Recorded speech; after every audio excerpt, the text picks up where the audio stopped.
Do I have to remind you that we are a network affiliate? And we're in competition with other networks, not with a bunch of punks broadcasting out of a closet? Who disrupts my coronation? Everyone has been destroyed because of this freak! I won't allow it! These babies just saved this lame fest party!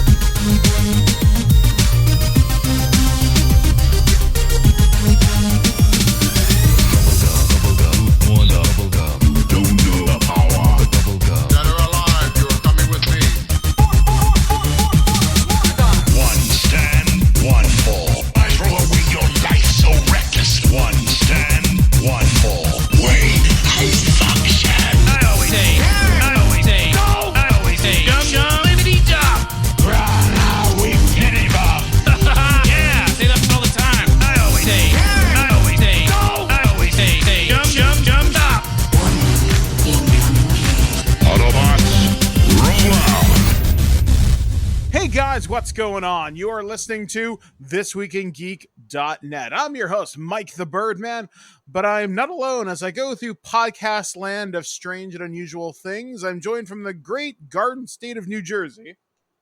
It's Ken Reels from NISAmerica. Yes, guys, we are back here on TWIG, and we are almost starting to wind down the month of fill-ins, as Alex should be back next show, I think. I don't know. But all I know is we have a lot of good stuff to come up on the show this coming week. I've been recording with Ken and JT for this month. Me and Aaron just did a cool Future Imperfect on Friday night. So that should be out at some point this week. I know I'm doing something with Aaron this week, and then I'm doing one more show with Ken and JT for Loose Cannon. And we haven't quite decided what we're going to talk about just yet, so I guess we'll figure that out at some point in the next day or two. As we most often do, we kind of start with what's been going on in our week. And this past week, I have received, I think I can say this, I got a pretty big game coming out from Sony. Me and Alex are going to be doing something special with that for next week. As of this recording, my embargo is up on Teenage Mutant Ninja Turtles the Cowabunga collection, so we're going to be doing a prototype on that because the game is so expansive. There's a lot to talk about in there, and just the way modern remasters should be done if you're going to do them at all. As of this recording, I went to Guelph's Rib Fest here in the city, and this is the first time it's been back in full person since the pandemic started, and attendance was actually pretty good. It was very well spaced out. You didn't have to worry about social distancing too much unless you were in line. Even then, tons of hand wash stations. Everyone, it felt like life was getting back to a sense of normality. Some normal. Yeah, although since I've had bariatric surgery, I still can't eat red meat, not until the end of November, but I did have some chicken yesterday. I had some beans, and the most important thing for me yesterday is I really wanted corn, because there's this awesome fire roasted corn guy who's there, and after the show today, I am very tempted to drive down and go get some, but unfortunately yesterday, Blair probably got a little bit of heat stroke because we were in the park all day, but we weren't just there for Ribfest. We were playing Pokemon Go, as it was the last big event for the year. There's going to be a big community day at the end of the year, and there's just the monthly one, which is a lot of who cares. You might get something cool, you might not. But we had a lot of fun meeting a lot of people from the Guelph community. Had people go, "Hey, you're Birdman." I had people talk to me about my hat, which was kind of funny. And it was just a fairly fantastic day, and I did prove something to myself. So normally sitting in my wheelchair for any great length of time is usually pretty painful. But over the last month and a half or so, we've discovered that I can go longer in different situations. Like I can sit in the car for 7 or 8 hours and be fine without having to go to the bathroom. And yesterday I was in my chair from 9:30 in the morning till about 5 or 6 at night. So that's a pretty big deal just to be able to endure that for that long. I have to use painkillers just because to manage the pain, but it did work out. So that is yet another milestone. And then this week also too, I did something, and wheelchair users will get what I mean by this. Regular people probably won't. But I transferred to a bench this week in public. And transferring to any object can be a bit of a challenge because you have to be mindful of elevation. Can it support your weight? Can you transfer back to your wheelchair if you have to? And I was having a meeting with the county of Wellington this week. And after the person I was meeting with had left, Blair came down and she's like, "What are you doing on a bench?" She thought I fell, but she was like so proud of me. And that's a pretty big milestone in terms of my independence, getting a little bit wider in terms of scope of what I can actually do. So other than that, that has pretty much been my week. I had to write an essay for a scholarship. We'll see if I get it. I hope so. I start school in 2 weeks on the 13th. And hopefully I hear back about that opportunity that I applied for this week or next. And we'll see what happens. So, Ken, what about you, man? What has your week been consisting of? Well, I'm officially on vacation this week. Thank you. So I've actually been busy the last couple of days. I had to go down the shore to help clean out because my grandfather passed away a while ago, and they've been remodeling their home down in South Jersey, and we're just finishing. They removed all the carpet in the house, which is most of the house, and it was clearly a individual just doing it because there were staples all over just like haphazardly stapled all over the place.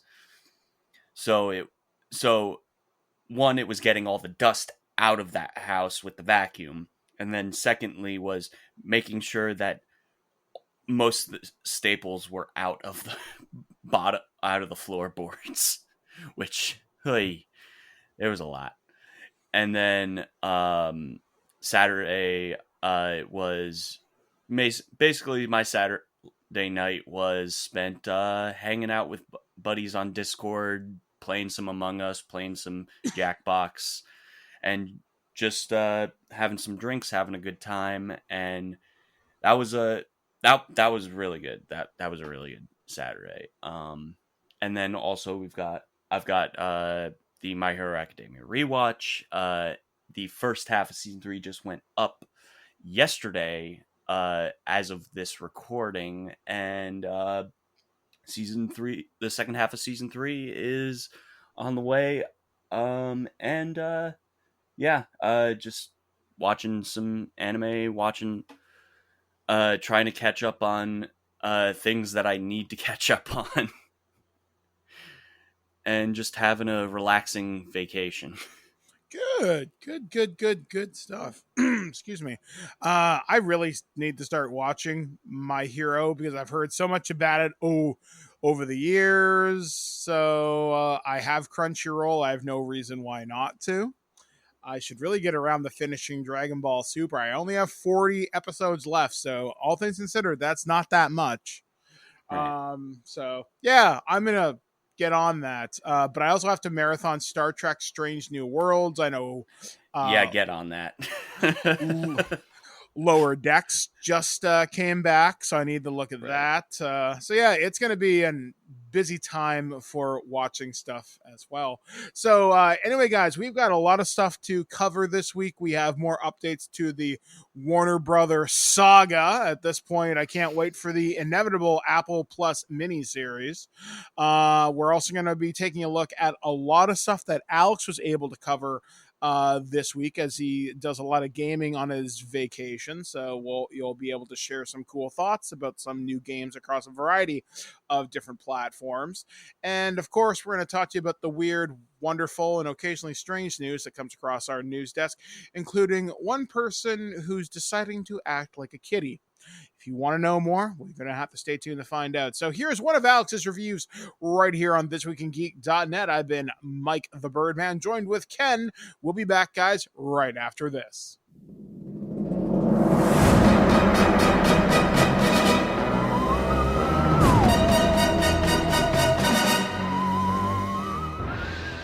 Alex here with just a quick review. I was sent Destroy All Humans 2 Reprobed Edition for the Xbox to review, and unlike the Destroy All Humans 1 remake remaster, this one is enhanced for the Xbox Series X and S.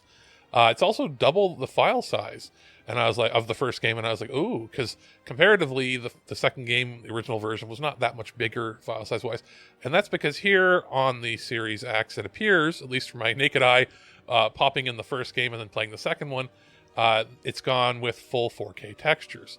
That makes it look pretty cool. It was already a pretty good-looking game when they remastered the first one. This one just amps it up even more, with obviously getting like a 60 FPS play mode. I didn't encounter any slowdowns. If you know the first game, you know what you're getting into story-wise. This one's a little more goofy. There's a lot of fetchy type of quests and repetitive missions to get. A lot of unlockables like artwork, outfits, music discs, tons of other items. So there's a lot of replayability here.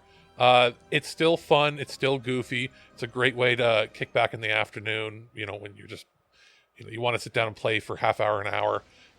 Pretty significant graphical upgrade overall. There's a lot more freedom in this than the original. It's more sandboxy, which is fun.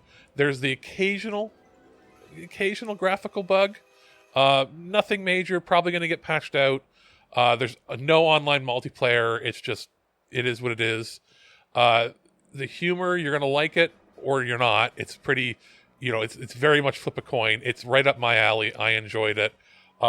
Recommend it fully, especially if you've got a Series S or X. It's going to play, just that much better, that much more life to it. I hope they kind of do what some of these companies have been doing lately, and like after releasing these remasters, they might go back and do a official third game or another game using the same engine, and maybe we'll have to keep an eye on that, because I do think it's ripe for a full return.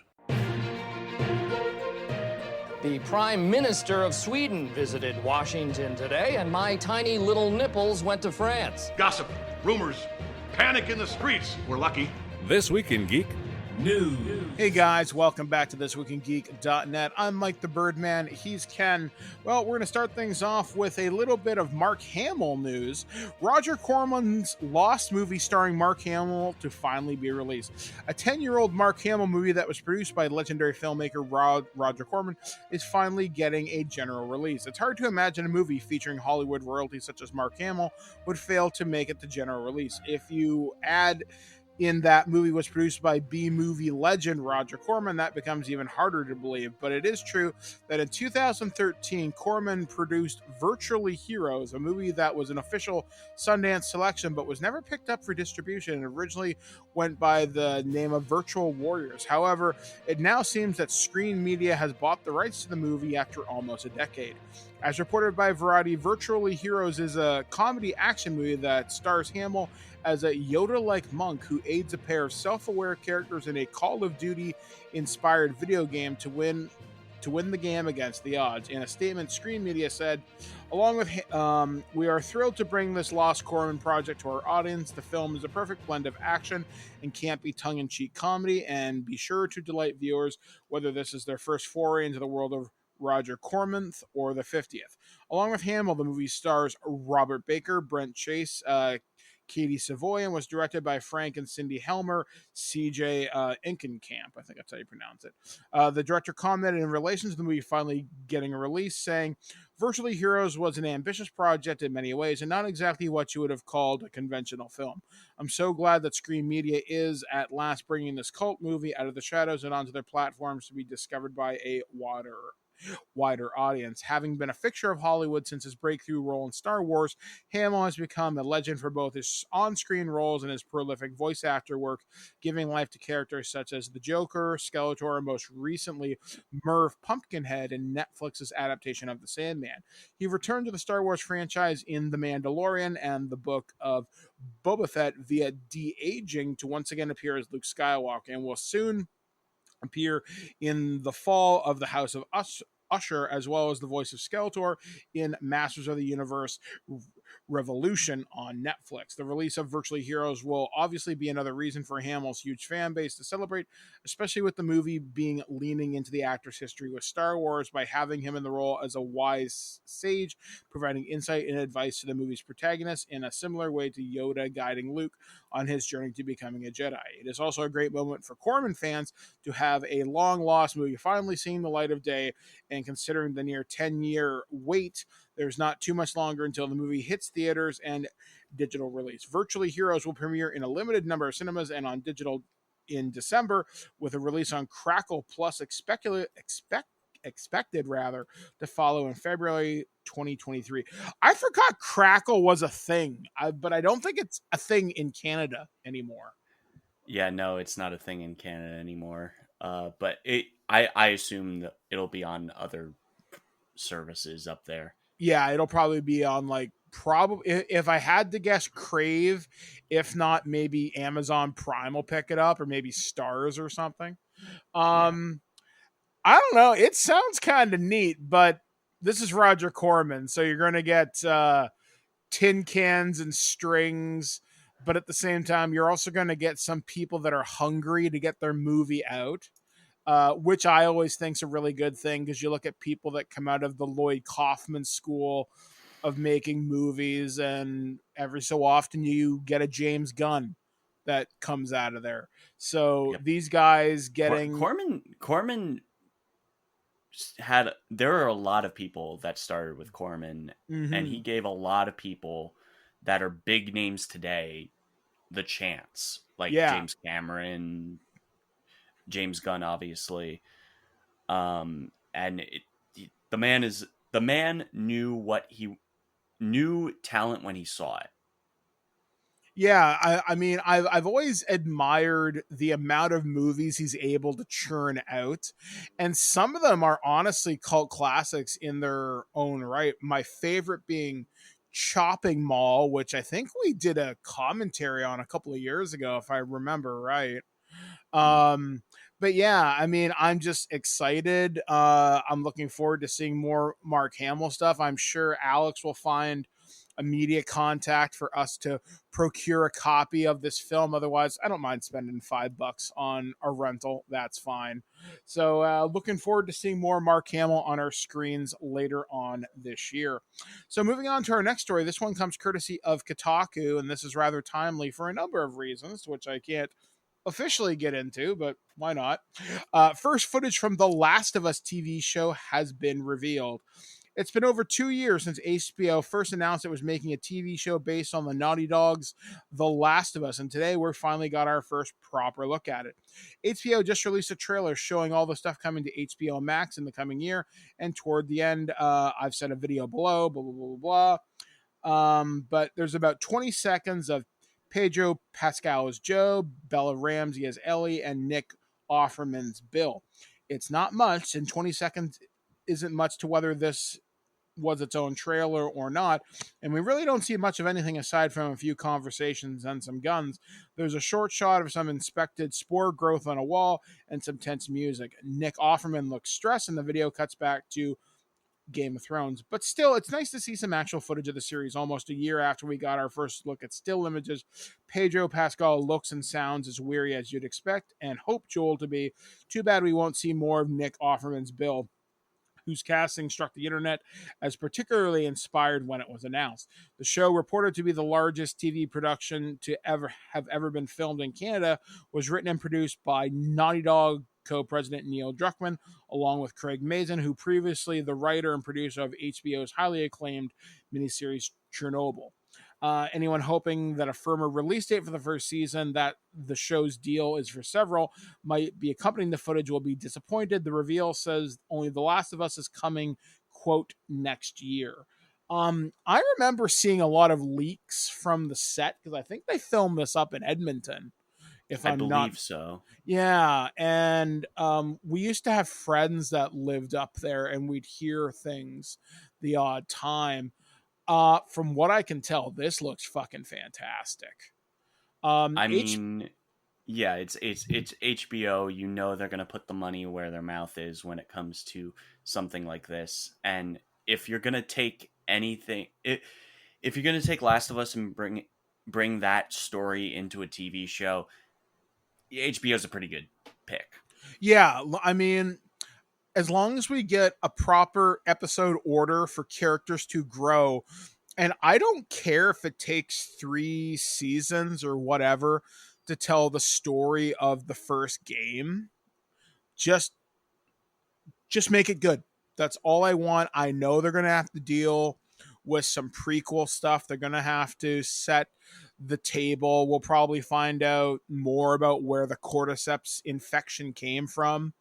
Because I think it's rumored it may have come from contaminated food that came from South America, and then it just spread.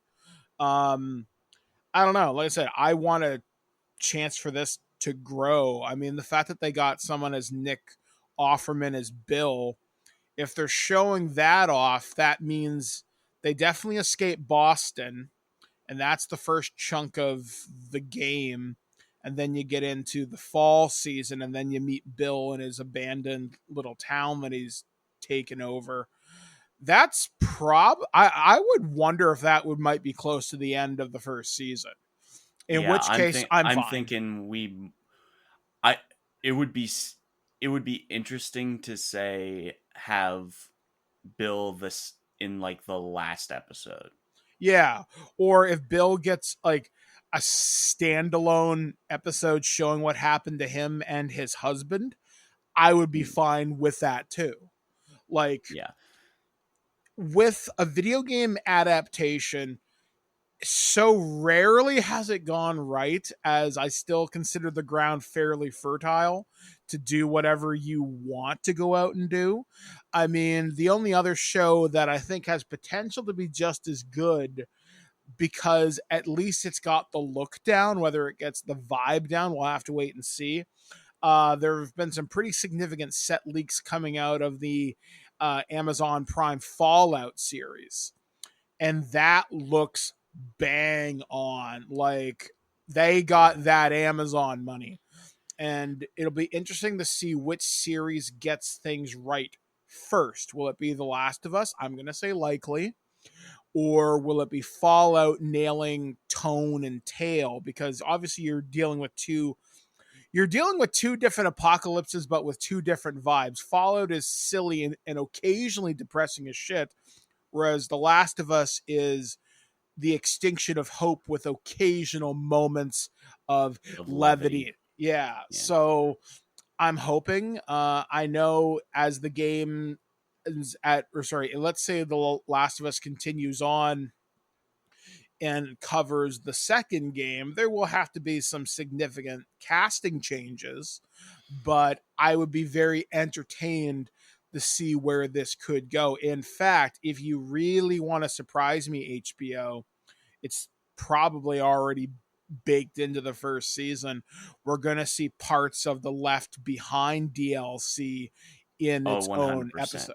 Yeah, so we'll see 100%. So that's going to be great. I mean, like, as soon as they cast Bella Ramsey as Ellie, I'm like, and Pedro Pascal as Joel, I'm like, okay, we're in good hands in terms of casting. Because Bella Ramsey, like, she stole the show as Lady Mormont in Yeah, in Game of Thrones, like she stole every single scene she was in, and to say, okay, we're casting her as Ellie, I'm like, all right, you're in good hands. That character's in good hands.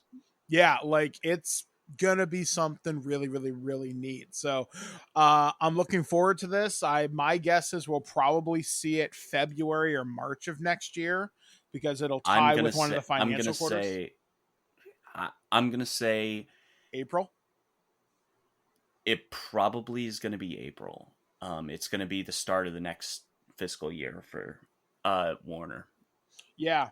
So speaking of Warner Brothers, it is time for your HBO news update, which has dominated the headlines, and how could it not? But we're gonna start with some good news, we'll say. So House of the Dragon premiere draws nearly 10 million viewers, biggest HBO series premiere ever. Welcome. Westeros came back to HBO last night with the series premiere of House of the Dragon and brought the masses along with it. House of the Dragon drew a 9.9 million viewers across HBO and HBO Max after premiering one episode on Sunday, according to Warner Brothers Discovery. This viewership includes linear airings as well as HBO Max streams during premiere night. HBO says, House of the Dragon drew the largest audience in the pay TV channel's history, including content that debuted before the streaming era, as well as HBO shows that have since premiered on defunct platforms such as HBO Now and HBO Go, as well as their successor, HBO Max. Game of Thrones has remained HBO's biggest hit of all time since concluding in 2019, and its prequel series House of the Dragon is arguably the project to get the most marketing and fanfare from the network since. As a result, the series premiere House of the Dragons outperformed the Game of Thrones series premiere, which brought in 4.2 million viewers in 2011. And while perhaps it's a little unfair to compare House of the Dragon to the heights of its predecessor eventually reaching, Game of Thrones was watched by a record-breaking 17.9 million with the premiere of its 8th and final season. There's another more recent HBO series that's worth including in the conversation. Sam Levinson's Euphoria is not only HBO's biggest show of 2022 thus far, it also became the network's second most watched series of all time after Game of Thrones in February, thanks to the run of its second season. And while viewership increased from the beginning of the season till the end, a rare and impressive feat, its premiere episode was watched by 2.4 million people, 313% less than House of the Dragon. House of the Dragon is based on George R.R. Martin's 2018 novel Fire and Blood. The series is set 200 years before the events of Game of Thrones and tells the story of House Targaryen. And then it goes into the cast here. Let me see here. Martin co-created the series with Ryan Condal, who serves as the co-showrunner with director, I can't even begin to pronounce this guy's name. This guy is the executive producer, along with Sarah Hess, Jocelyn Diaz, Vince Gerardis, and Ron Schmidt. It was wonderful to see millions of Game of Thrones fans return with us to Westeros last night, said Casey Bloys, Chief Content Officer of HBO and HBO Max. House of the Dragon features an incredibly talented cast and crew who poured their hearts and soul into production and were ecstatic with viewers' positive response. We look forward to sharing with our audience what else George, Ryan, and Miguel have in store for them this season. I haven't got around to seeing this yet. Probably gonna wait until there's one more and just binge watch 3 of them. I'm interested. I mean, don't get me wrong, but it's a new cast, so I gotta warm up to them. But that's how every show starts. It does not take long to warm up to some of these characters. Let me tell you. How is Matt Smith in this? That's what some people were worried. Some people on this show. Too. I came in very worried, and I was like, you immediately start to go, okay, you're kind of being set up as our villain. And if you've seen any of Matt Smith's career post Doctor Who, he plays a good villain, regardless of the quality of the actual full movie or full show in and of itself. He plays a good villain, and damn it, he's great in this. I'm curious. Like I said, I'm going to have to sit down with this at some point, hopefully in the next couple of weeks, and just kind of get through it, because I do like Game of Thrones. I don't see, well, George hasn't done anything too controversial yet, so I don't have to cancel George here, other than finish the goddamn books. Well, I have a feeling, George, it's not going to happen. Yeah. It's not going to happen. He's purposefully trying to prolong it. Though the positive theory that I have is we get the next book next year.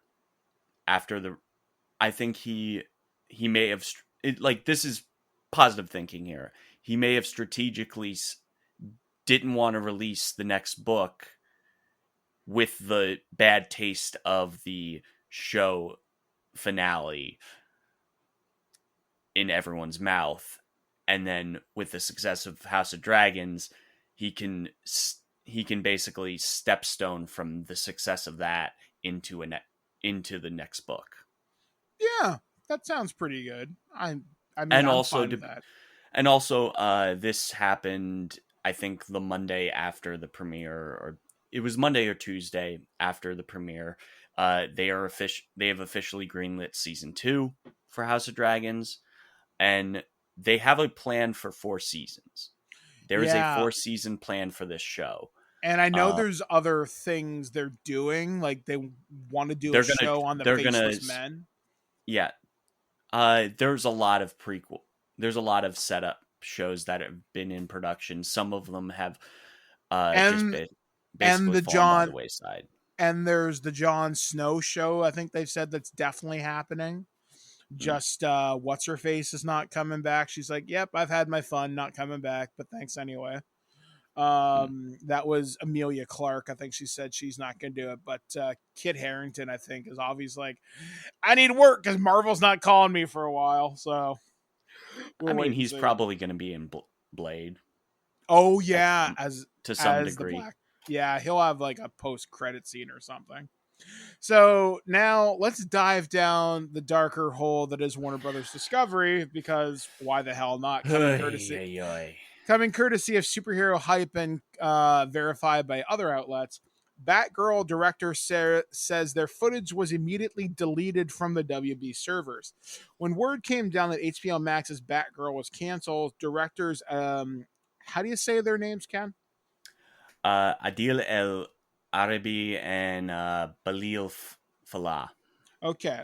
So they were in Morocco for Adil's wedding when they learned they had no film to come home to via Deadline. The Batgirl directors made a rude discovery when they tried to save some of their footage from the Warner Brothers servers. According to Adil and Bilal, Warner Brothers had already deleted the Batgirl footage by the time the announcement was made. I went on the server and everything was gone, said Fall. While speaking with French media outlet Script, we were like, fucking shit, all the scenes with Batman in them added. I can't pronounce his name. That's it. El Alib. The filmmakers went on to explain why it's unlikely that Batgirl will resurface in any form without the studio's support. It cannot be released in its current state, said LRB. There's no the effects. We still had some scenes to shoot, so if one day they want us to release the Batgirl movie, they'd have to give us the means to do it, to finish it properly with our vision.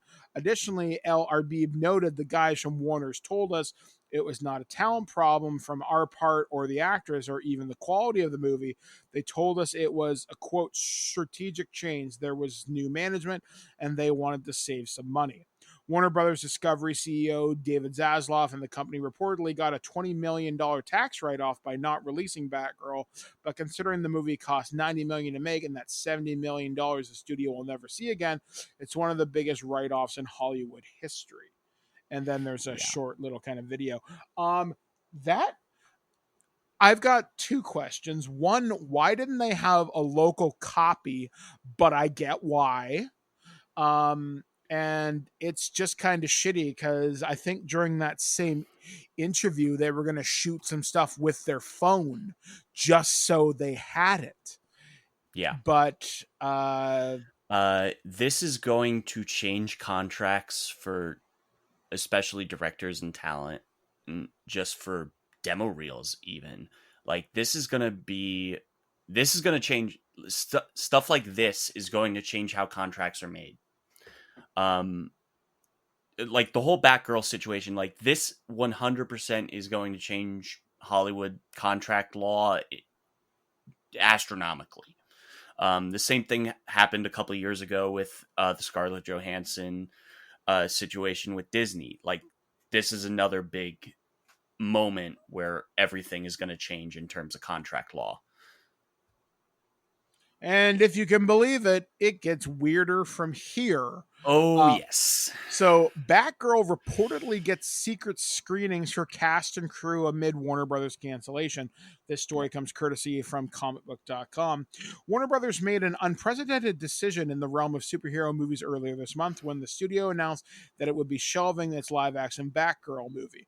Instead of releasing it in theaters or on HBO Max, the move shocked many, especially because the film had already wrapped filming and was in the throes of post-production, meaning that its nearly completed footage would not be able to see the light of day. According to the Hollywood Reporter, a select few are getting the opportunity to see Batgirl with secret, quote, funeral screenings of the film being held on the Warner Brothers lot this week. The screenings are reportedly being held for cast and crew, as well as representatives and executives. The circumstances surrounding Batgirl's cancellation have been debated at length, especially on this show, especially after it was revealed that Warner Brothers Discovery seeks to take a tax write-off on the project.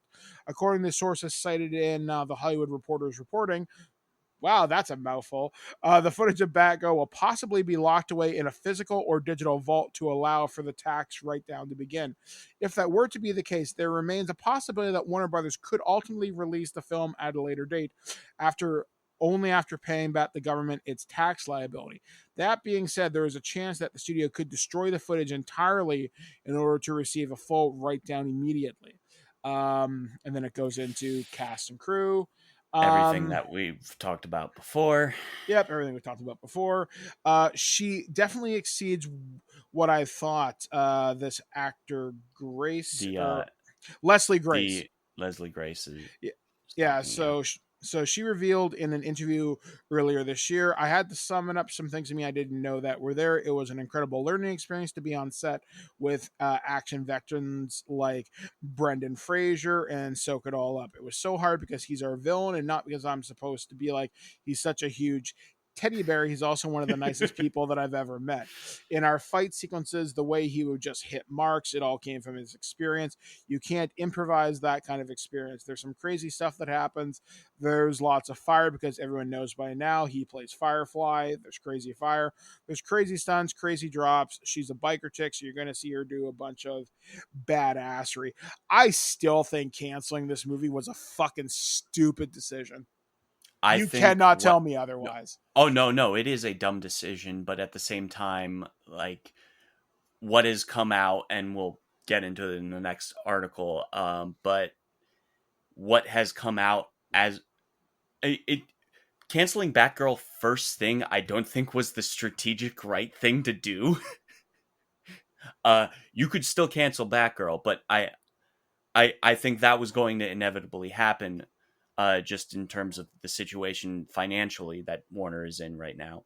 But what I think canceling Batgirl first put a microscope on Warner Discovery, so everything that came after that became bigger news than it would have. Yeah, like, I think, and I saw a report earlier this week saying, it seems like if it's a minority-led project or if there's people of color in it or whatever, HBO Max, Discovery, or whoever, they're just cutting it and they don't care about the optics. And it's pretty clear at this point, given the stuff that they've canceled. Yeah, and it's horse shit. I mean, honestly, and I'm probably 100%. gonna catch hell for saying this. I want to see Batgirl rather than fucking Blue Beetle. But I guess you could also very well make the argument is Blue Beetle is somebody we've never seen before, and we've seen the Bat family in some way, shape, or form across animation and everywhere else for the last ever. Okay, sure. You know what? I'll buy that explanation. Why the hell not? But yet we get a fucking Black Adam movie, and it's only because it stars The Rock. And Yep. it looks so bland. It definitely does. And Like- I mean, again, foreshadowing the next article. Black Adam, the only reason that movie is coming is because they want to keep The Rock happy. And The Rock has basically planted his feet in Warner, and they want to keep him happy. Yeah, like he is one of the biggest movie stars on the planet right now. And you could, in theory, if you wanted to, because The Rock exists in DC, so does John Cena. You know, these guys can do their own stunts. I'm not saying you're going to have Peacemaker versus Black Adam, because I can tell you how well that fight's going to go. But Peacemaker's going to be a blood smear stain on the wall. Yeah, just a giant smear on the wall. So I don't know. I mean, I will say this. I didn't mind him, The Rock, in DC's Super Pets, which I saw because I was really bored one day. And it's a fine movie. That's all you can really say about it. It's fine. Although it's children's schlock. I will say this. Kate McKinnon as the hamster fucking is hilarious. But yeah, so our next story, and more down the fun rabbit hole that is this. According to the Hollywood Reporter, Aquaman and Shazam sequels pushed back release dates. Oh, whoopee day. The sequels to Aquaman and Shazam are changing release dates in another major reshuffling at Warner Brothers. The James Wan directed Aquaman and the Lost Kingdom has been pushed back more than 8 months from March 2023 to December 25th, 2023, the studio announced Wednesday. Aquaman and the Lost City will see the return of Jason Momoa as the titular superhero, as well as Patrick Wilson, Orm Mayes, and Yahya Abdul-Mateen as the Second's Black Manta. It was recently revealed that Ben Affleck's Batman will return for Aquaman 2. The first Aquaman was a major earner for Warner Brothers DC, grossing more than $1 billion at the global box office. Also moving is Shazam sequel Fury of the Gods, originally meant to come out in December of this year. It has been landed on Aquaman 2's old date of March 17th. 2023. The Hollywood first reported earlier this month the two movies were likely to move, including Aquaman moving to Christmas as the new Warner Brothers Discovery looks to spread out the marketing and distribution costs associated with the studio tentpole. When asked at the time about the pending release date changes, a spokesperson for Warner Brothers declined comment. Shazam, released in 2019, was a modest hit by superhero standards with $365.9 million, but was still well liked and praised for bringing a youthful energy to the genre. It told the story of foster kid Billy Batson, who transformed into the hero Shazam. The sequel adds franchise newcomers Lucy Liu, Helen Mirren, and Rachel Zegler, with the movie having had a massive debut last month at San Diego Comic-Con, where the film's trailer premiered. The release date changes come amid turmoil for other DC properties, most notably Batgirl. The once HBO Max homebound movie was shelved and will not be released on any platform despite being completely finished and having a $90 million price tag. The unusual move comes after a change in leadership at Warner Brothers' newly installed Warner Brothers Discovery. CEO David Zaslav prioritizing cost-cutting measures and refocusing Warner's on creative theatrical films rather than projects for streaming. Warner's also announced a slew of other changes in addition to its upcoming theatrical release calendar, including taking Salem's Lot off its April 21st, 2023 date. No new date was announced. Other changes include New Line's House Party, Redux, which is December 9th, 2022, Evil Dead Rise, dated for April 21st, 2023, The Nun 2, September 8th, 2023. On the HBO Max side of the aisle, Warner Brothers announced a slew of 2022 holiday releases for straight-to for streaming services. A Christmas Story Christmas will hit service on November 17th, followed by Holiday. What a fucking stupid name. And A Christmas Mystery, November 24th, 2022, and A Hollywood Christmas, December 1st, 2022. And I will add an addendum to this. When this article dropped earlier this week, one of the article's writers, Boris Kitt, over on his Twitter, kind of elaborated that Warner has no fucking money. They only have enough money to release Black Adam, and what was the other one that they were? House Party, and then there was a third film. That's all the money they have for marketing. They have no liquidity left after that for marketing. So they want to spread it out. And now, and this is basically going back to my elaborate boat analogy here. Discovery bought a boat with a bunch of fucking holes. And they're trying to make it float. Yeah, they're trying to make it float at this point. And we have now got an idea that it has become much more dire than we ever imagined. And you can bet that Discovery knew what they were doing when they bought them in the first place, because there's no fucking reason that they would not know what's happening in terms of financials, given the fact that they bought a boat full of fucking holes.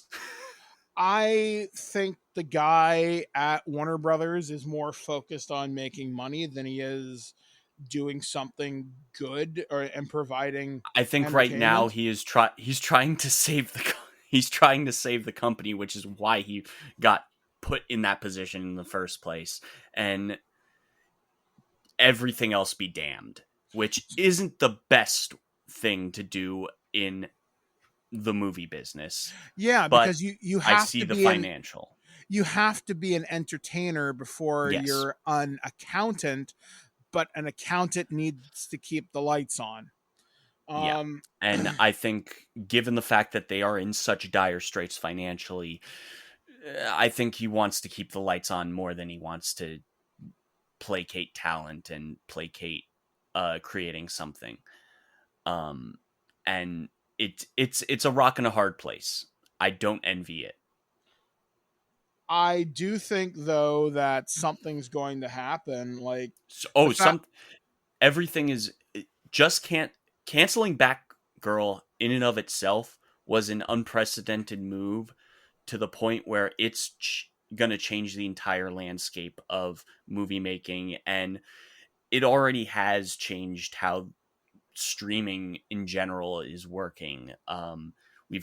We saw the Netflix hammer fall earlier this month, with Netflix going, we're losing a bunch of people, and then there's the added fact that you have HBO. When they established HBO Max, they wanted to do a Netflix style throw everything at the wall and see what sticks kind of mentality, and Netflix immediately started realizing that was financially stable.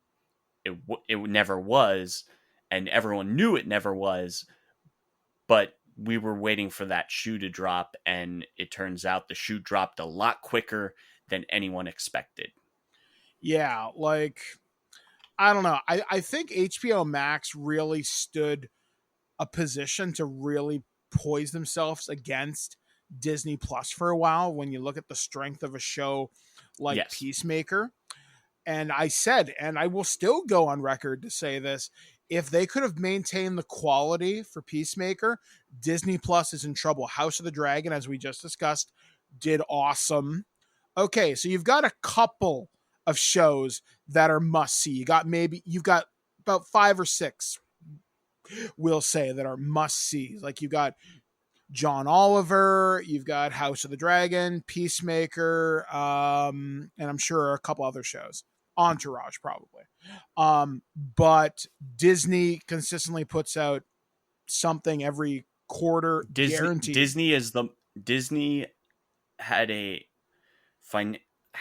more They had Marvel sustainable money.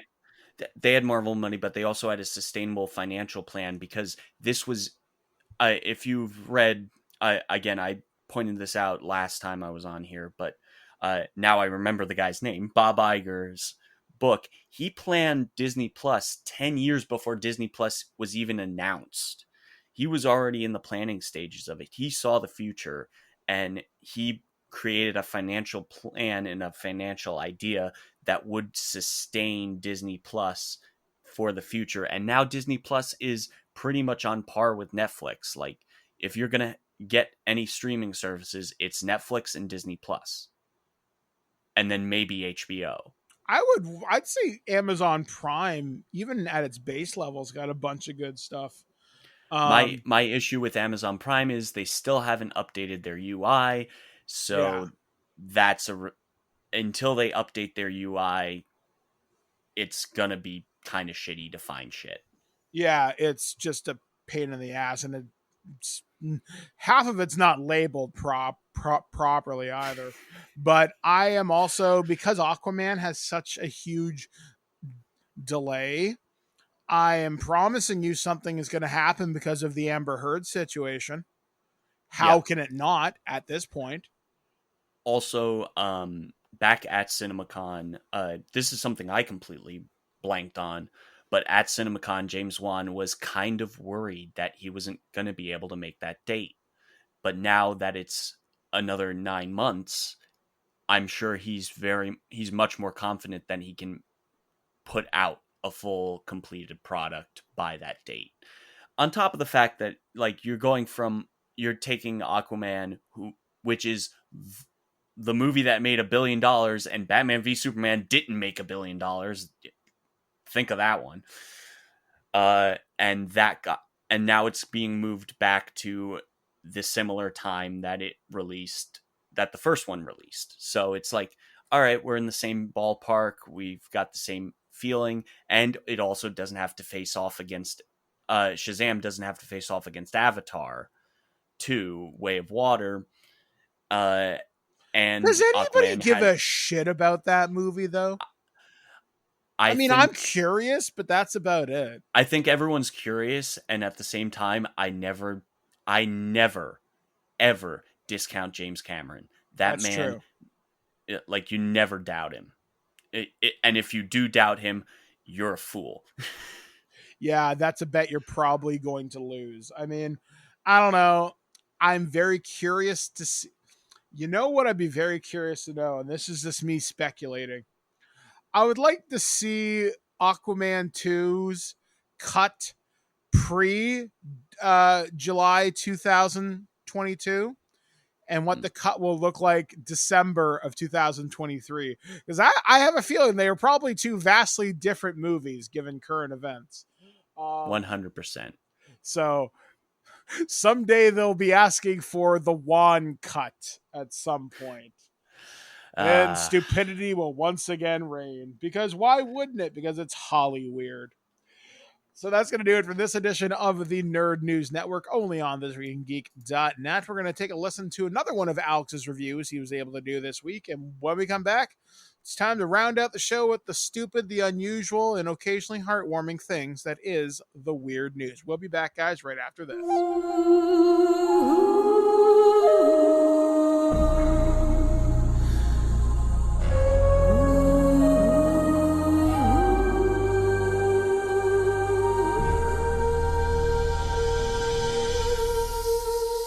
Our friends over at NIS America sent a Nintendo Switch review copy of Prinny Presents NIS Classics Volume 3. We've talked about Volume 1 and 2 in the past here. Now, this is the series where they take two classic tactics or some other form of JRPG that they had published in the last 20-25 years and do a little bit of quality of life updates to them, make it so that they can present in HD properly scaling without having, blurriness or anything, and package them together on the Switch, which is kind of the perfect platform to play a lot of these, especially tactical games that scale best on like a 720p screen, especially when you're playing portably.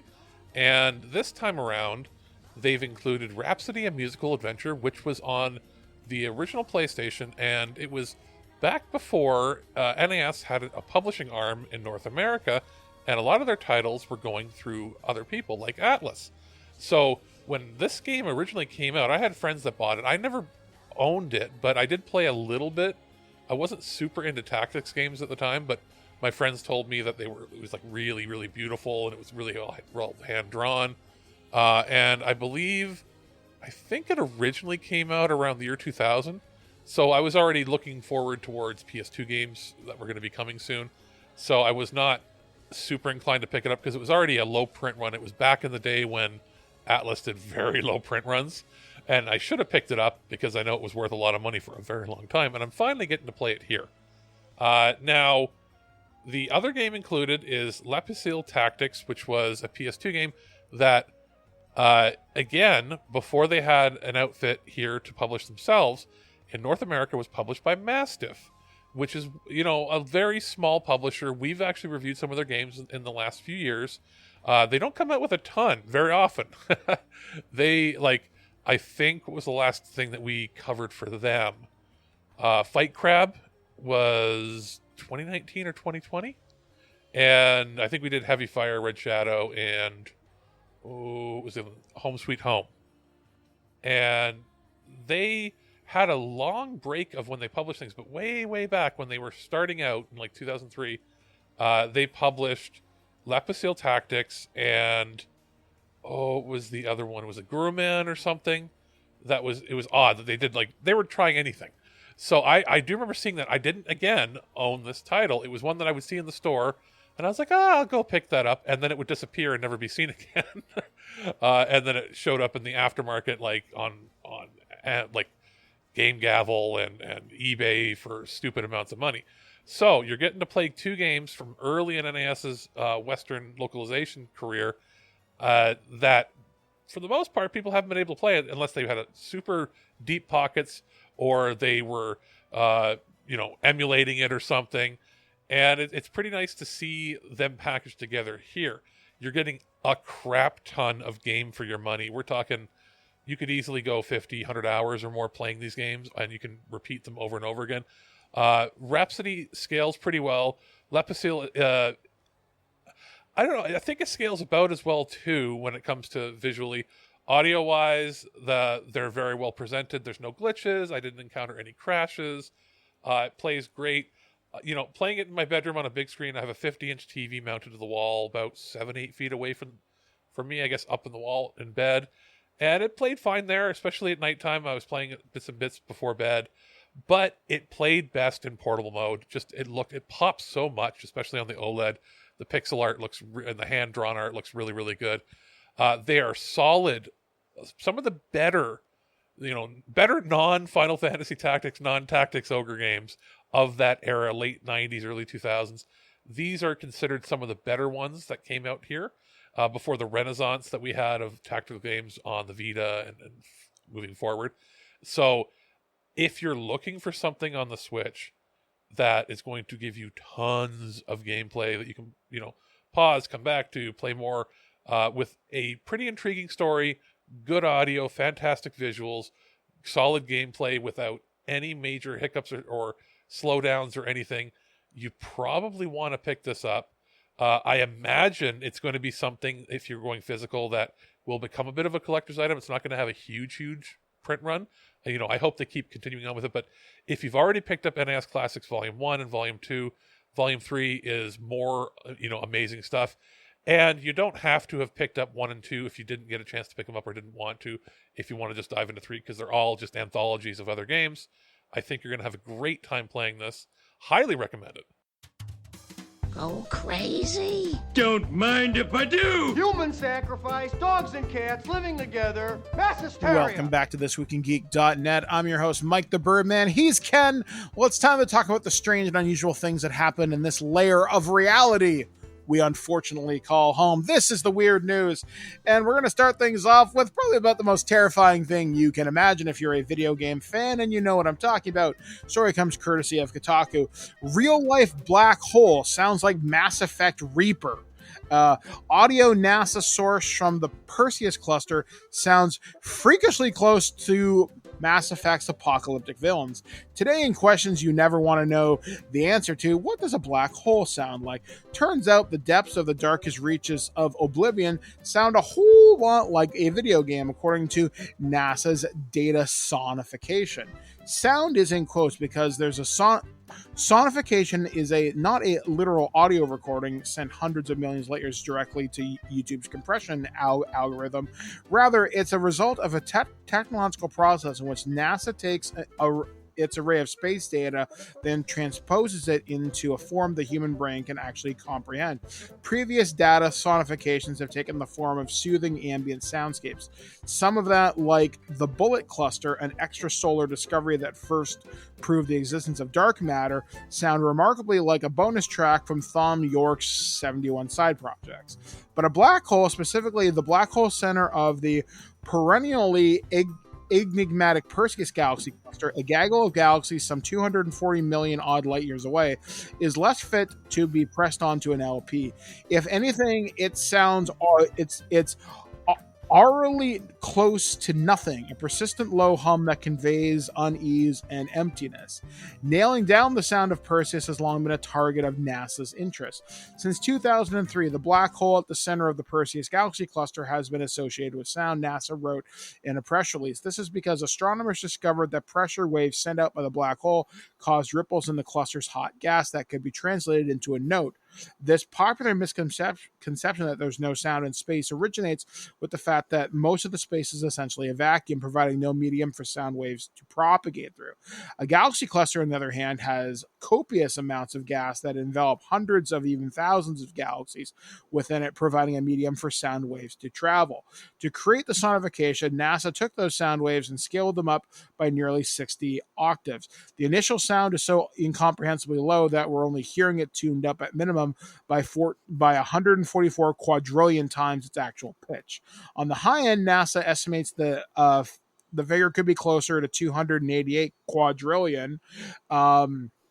Either way, there's no way the human brain could even register an unmanipulated version of it. This particular data sonification was first indexed in May, but the agency recently posted it again on social media over the weekend. Its recent outing on the internet quickly attained supernova viral status.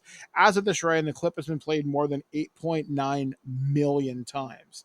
People immediately said things like terrifying, unsettling, eldritch horror, and here's a video of my dog barking after hearing it. But others made the comparison to video games. 3 cheers for the gaming angle. The obvious corollary is Morbius Digital's Tour de Force Outer Wilds, a high-minded space exploration game and a permanent fixture of Kotaku's best games pantheon. Here's the tune to Uncertainty Principle, blah, blah, blah, blah. Others pointed out how it sounded exactly like the start of the Halo theme and then superimposed it on top of the NASA's clip, an uncanny match. Personally, I think it sounds like soundscapes from Observation. And then it goes on and on and on. And of course, some folks liken it to the sound of the Reapers from Mass Effect. In fact, the article just kind of goes on about this. But I'm going to play this clip because I haven't heard it yet. So I'm going to. I just played it, and yeah. Okay, so this you might. So folks, you're going to hear it through my iPad's thing.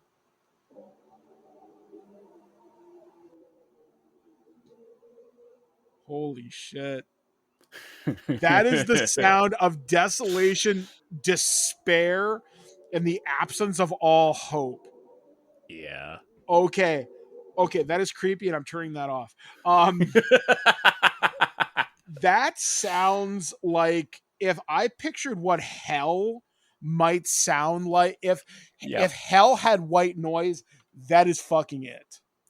Yep. Holy shit. So we are leaving the Reapers into the whole outside of dark space. We are getting back to more DC news because why not? It's the DC news show. This story comes courtesy of ScreenRant.com. DC's newest villain is so R-rated, the DCEU can't even say her name. Okay, I've got some funny fucking names. I'm wondering what this villain's going to be called. The movies of the DCEU are known for being dark, gritty recreations of the DC Comics' most iconic characters. That means they're often littered with violence, sexuality, and cursing. But in Batman Killing Time, readers are introduced to a character that may be that may even be too R-rated for Zack Snyder. When Catwoman, the Riddler, and Penguin join forces to steal a mythical eye from Bruce Wayne, what starts out as a simple heist turns complicated and bloody. The magical artifact is said to have immense powers that could allow the holder to control the world. And with that kind of power at stake, the United States government gets involved. To keep the eye from falling into the eyes of an enemy nation, they dispatch a corrupt agent by the name of Nuri Espinoza. She initially tries buying the artifact, but when that doesn't work, she uses every ruthless method at her disposal to recover it from the team of Gotham villains. In the end, she's thwarted by Batman and shot in the back by the Riddler, but she does not die. And then if this graphic would get off my fucking page. There we go. In Batman Killing Time, fuck off. My God, I hate these advertisements. However, she has one defining characteristic that makes her stand out. Just because I literally can't read this because there's a fucking thing in the way. Her name is Agent Bleep, with the symbols being traditional comic stand-ins for profanity. This is taken to even more extremes by the limits of issue 6, where Espinosa is recovering from her wounds, and due to brain damage, she's only able to speak in curse words and one other word, Batman. What? So Agent... Oh my God, this is fucking stupid. This is fucking stupid. So you're welcome. Agent Fuck... Oh my God. I thought it was going to be something so much worse. I thought her name was... Yeah, so me too. Me too. And then I read the article and laughed my ass off. I thought her name was going to be like, who is that? That is your new arch nemesis.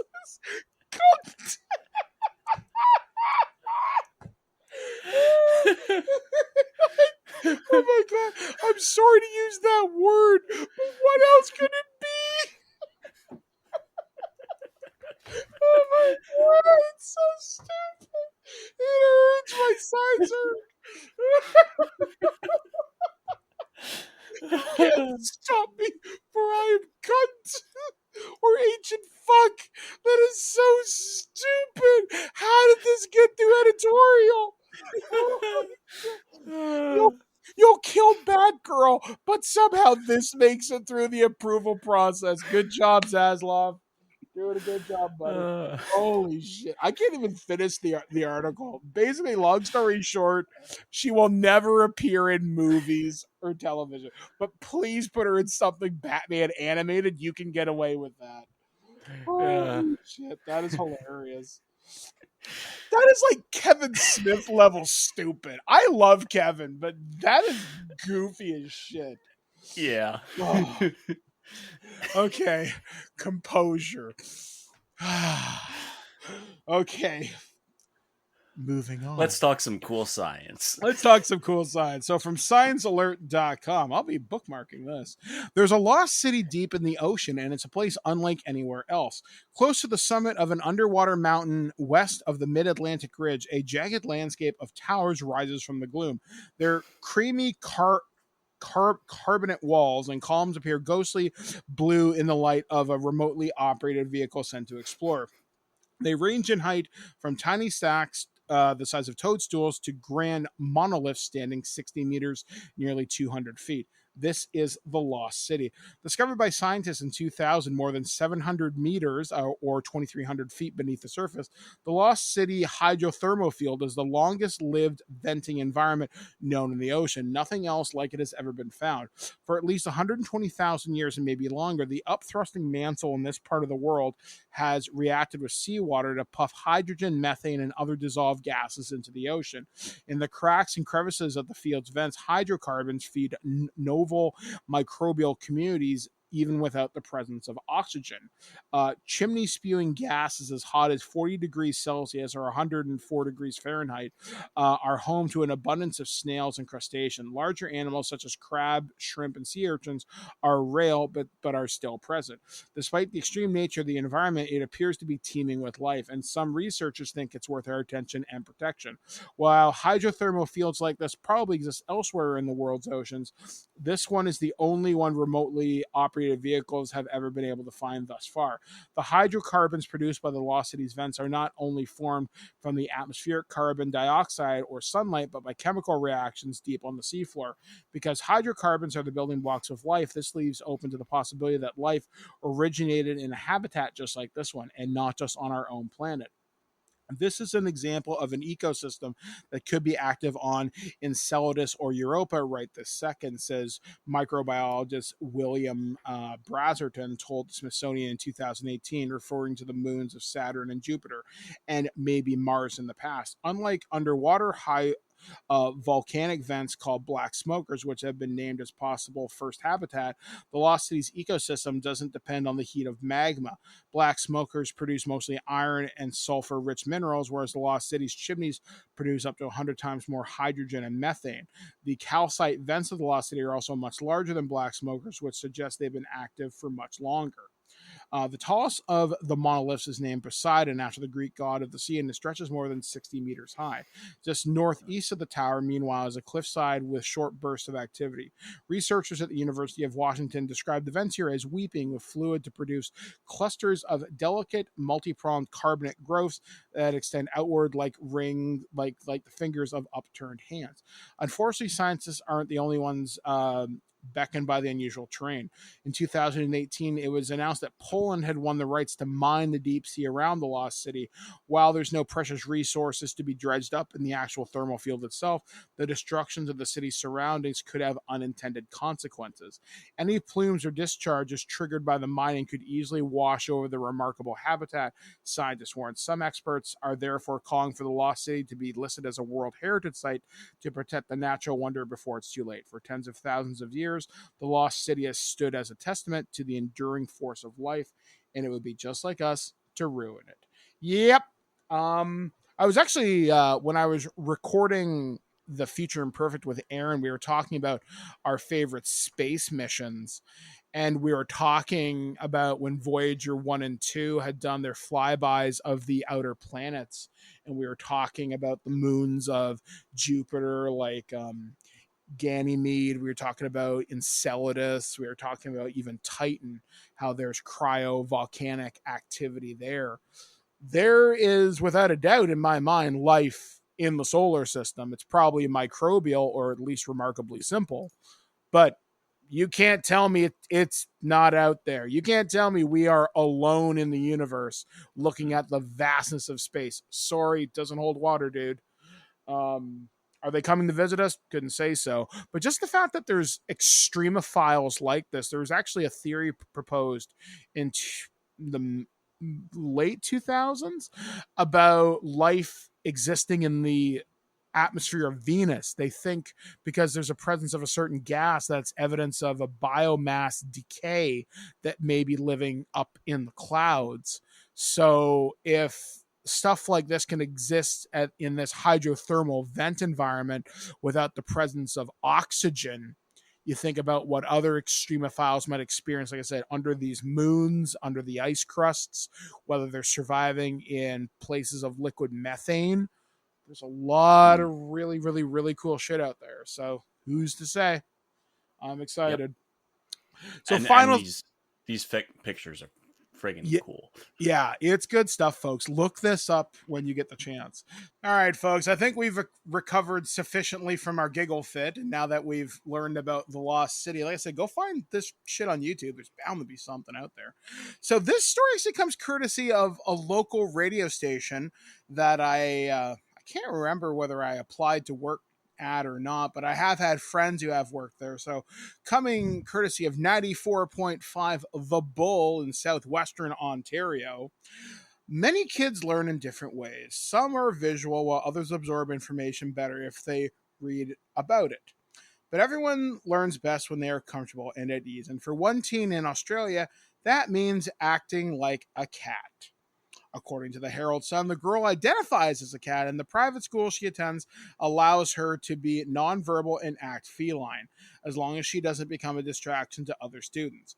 While the school didn't confirm specifics, they did explain in a statement that some of the students display a quote, wide range of issues from mental health, anxiety, or identity issues, noting our approach is always unique to the student and we're taking into account professional advice and the well-being of the student. The school reportedly described the girl as, quote, phenomenally bright, and a source close to her family explained no one seemed to have a protocol for students identifying as animals, but the approach that if it doesn't disrupt the school, everyone is being supportive. There might need to be protocols put in place, though, as more and more students are identifying as animals. Elsewhere in Australia, 4 girls have started walking on all fours and cutting holes in their clothes to make room for their tails. While the school where it's allegedly happening denies the claims, one parent said a girl screamed at a peer for sitting on her tail. Okay. I love and support almost everybody, but I think there's a limit. And I just don't see how this can't be disruptive to the learning environment. To some degree, yeah. Yeah, I mean, there are people who identify with a wide range of spectrums, some more clinical, others more spiritual, others more tied to their sexual identity. And that's not in question, absolutely not, whether you're two-spirit or whether you're... I've heard like a term in there too, where there's like another spirit, where there's like your male side, your feminine side, and something else, something in the middle. And I've had people describe it as animal kin. I know I've heard this before, but then again, who am I to judge, right? I mean, as long as this girl feels supported, if she feels this is who they are, it's not hurting anybody, if it helps them grow as a person, then I'm all for it. But on the other side of that coin, I don't think it's wrong to say if you're doing this for the lols, then you're genuinely setting people back who want to identify as something not so binary. So I really hope this girl is not just having a laugh at somebody's expense and this comes out in like a year or two saying, hey, I was just fucking with you. But hey, if she's not, then, well, I like cats, so you're already okay in my book. Just don't puke on the floor, I guess. But that can be said for anybody, I guess. I don't know, man. Like, I seem to remember this happened in your country too, Ken. There was a woman or there was a girl, whatever, who identified as a cat, and I think she went to a Pennsylvania school, but I think it turned out to it was revealed to be a hoax or something, or there was some weird stuff surrounding it. I know me and Alex covered it about a year or two ago, but there's always something strange going on when it comes to being young. I just remember going to school. It was, here's your homework. Don't talk to that person. They'll beat you up. That girl is not in your league. Don't talk to her either. Find your geeky friends. Play D&D. The end of the day. Things are so different now. I think because... welcome to the internet. Yeah. Is all I have to say to that. But I mean, look, you do you, as long as you don't inhibit others from being them. It don't matter to me. Yeah, exactly. Just don't be a jerk. Don't hurt anybody. Don't disrupt the learning environment. And you do you, boo. So anyway, that's going to do it for this edition of The Weird News right here on ThisWeekInGeek.net. And here's our final review coming to us from Alex. We'll be back, guys, right after this to close out the show. And yeah.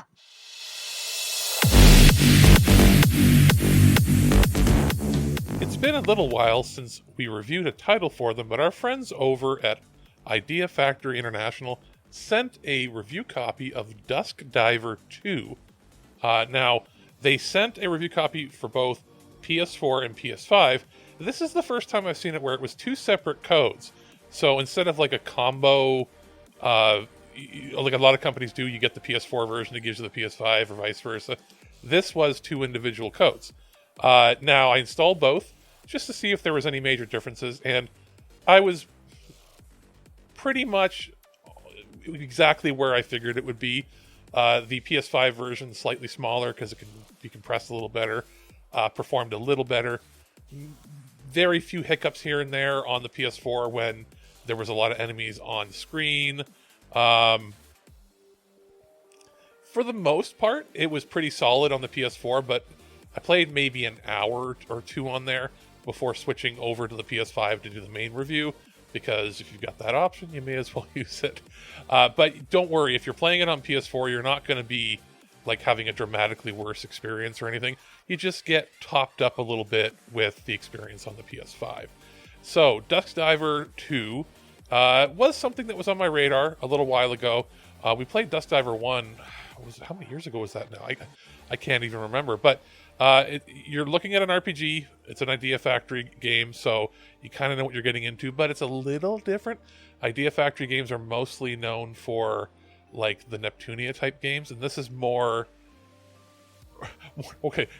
less that and more traditional anime RPG, and less that, if you know what I mean.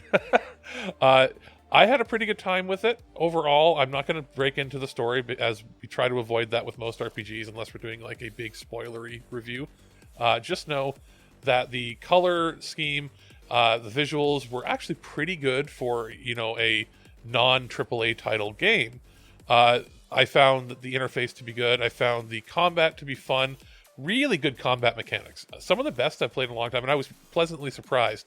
The visuals are pretty stunning for the art style they've chosen. They haven't gone so ambitious. Like, they didn't outreach their grasp, if that makes any sense. There is plenty of content. You're looking at hours and dozens of hours to play this game, and you won't get bored that way. Combat can drag on a little bit, but that's going to depend entirely on if you like the gameplay. Like, I really had fun with the combat, so to me it didn't bother me that I was playing longer fights and had a lot of repetition on there. I'm used to that. Newer players that are used to the modern style of RPGs might find it a little tedious, but it's not anything that I would normally even mention, except that in comparison to other newer games, it maybe felt a little more old school that way.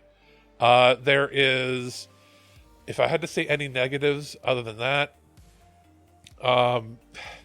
there's a lot of dialogue in this, but it's very wordy to get a very easy to understand response out, if that makes any sense. It's like, hey, let's fill this sentence with more unnecessary words than is really needed to get the point across, if that makes any sense there. But that's just sort of a personal preference take on that. The only real con I had when playing this was that the side quests were a lot of running back and forth. It was very fetch questy stuff that you could have trimmed the fat out of it by, slimming that down or eliminating some of them or changing up the variety a little bit. But other than that, I had a pretty good experience with it. I think it's going to be a bit of a sleeper. It's probably going to find its niche market. I think that if you're a fan of Idea Factory games or just RPGs, JRPGs in general, you'll probably enjoy it. And if you miss it now, it might be something you'll want to jump back to when the holiday season rolls around. I just got a call from your friend Kyle's mother. She said that this show is naughty and might make you a potty mouth. Hey guys, welcome back to ThisWeekInGeek.net, and that is going to do it for us here on the show. Between me and Ken, we have had a lot of fun talking about the sinking ship full of holes that is Warner Brothers DC, but we've also shared some pretty cool stuff, and hopefully we've gained a little bit of understanding about ourselves, accepting others, but also really cool stuff that is just below the surface of the ocean. You should go check that out, and hopefully Alex is giving you some cool stuff for you to check out. So coming up on the site this week, I know there'll be a show from me and Aaron coming out. There should be, if you're listening to this, me and JT talked about rebooting the DCEU if we were in charge. We are also going to be doing another loose cannon, probably since I just did one with JT, I guess that means you're up, Ken. So we will figure something out. There's going to be another science show for Future Imperfect with me and Aaron. We'll probably do another one. I think we're doing it on our favorite cryptids, so that'll be interesting. So sort of campfire stories as summer begins to wind down. So for ThisWeekInGeek.net, we have been Ken Reels from This Anime. I've been Mike the Birdman saying, and until next time, folks, be excellent to each other. We'll catch you guys again next time, right here on ThisWeekInGeek.net. At no point in your rambling, incoherent response were you even close to anything that could be considered a rational thought. Thanks for listening to this episode of This Week in Geek. Hungry for more? Check out our website at thisweekingeek.net. You can subscribe to the podcast, browse our Twitter and Instagram, and leave your thoughts on today's topics. If you'd like to give us some feedback, send us an email at feedback@thisweekingeek.net. Tune in next time, and remember, Lower your shields and surrender your listenership. We would be honored if you would join us. Thank you for your cooperation. Good night.